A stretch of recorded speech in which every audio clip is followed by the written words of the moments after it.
So history is what defines all organizations, and after 95 years, we've got quite a story to tell.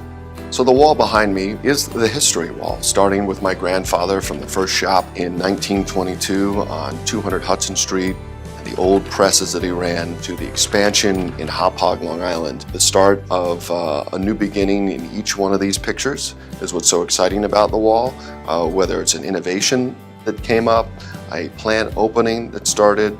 As 3 generations progress into the 95 years, it has been fun to take a walk down the wall or down memory lane and see where we've progressed and where we've come. On Saturdays, my father took me down to the factory. In the factory, he was dynamic and he was in command. He treated the employees as if it was a family. I'll give you one story. When I was 8 or 10 years old, this is during the Depression, and we'd come home from dinner on a Friday, and he said, "You know, I just made payroll for my boys." I never forgot those words. His boys. Anybody came to work for him, if they were good, they were permanent. The logo itself is a backwards R and a forward K. So Rayburn apparently was one of the original partners in the organization with Kaneff, and they're Ukrainian, so the letter and the typeface and style is that of a Ukrainian letter.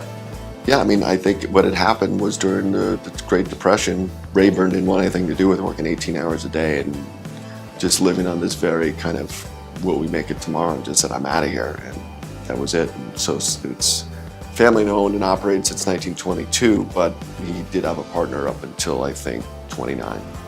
In 1951, when I graduated Rochester Institute of Technology, which is a printing school, I came into a factory that had 60 employees, 9 machines, all still operating at 500 sheets an hour.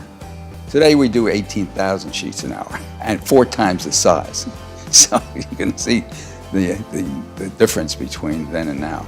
As I slowly started to get it further into the business, in '62 I started seeing that we were doing packaging more than we were doing printing.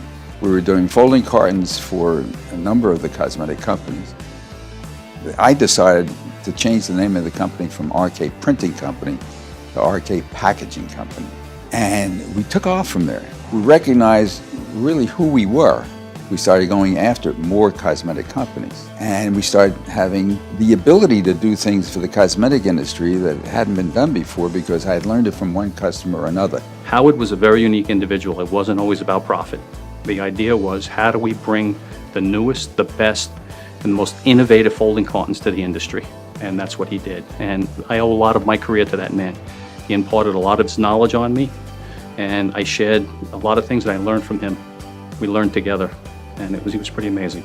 Howard is so devoted to Arkay Packaging. He didn't take over the way Mitchell did. Max Kaneff died all of a sudden. It was different for Howard, but he took to it and he built it up. The first computers that we ever got into the plant was a company called, nobody ever heard of, called Apple. And Howard said, no, we're going to bring this to the plant and we're going to make it work here because it's really good for graphics. He was definitely on the forefront of technology.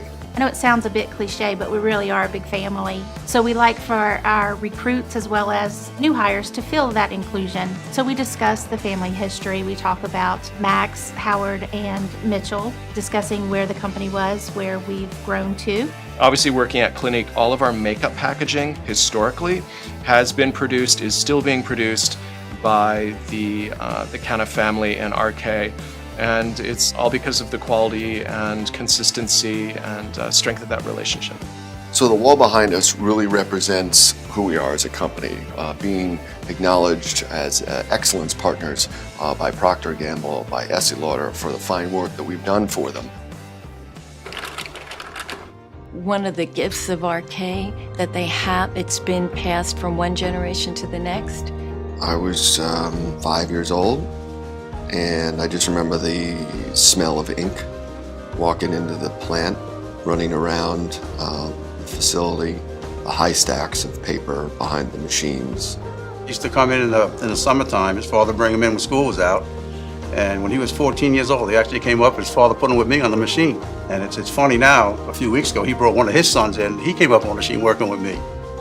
He started developing friendships with all of the customers that we had, and was able to use his charm on not only maintaining business, but increasing business. And he fell in love with it. I think each individual in the family, from Mitchell, his father and grandfather, they've been very hands-on. Today, I even see Mitchell walk out into the factory, and he knows the employees by name. He knows what they do. They're a wonderful bunch of people. Every year I come here for the awards luncheon, and every year he just reads off all these people, 30 years, 40 years, 20 years, 10 years. It's just a very, very loyal body of people. There's nothing like the experience of being part of something that is creative. Our business is creative. You know, it's all about people.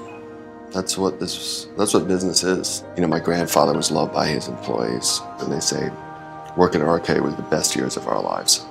No regrets about, you know, having spent time with an organization like Arkay.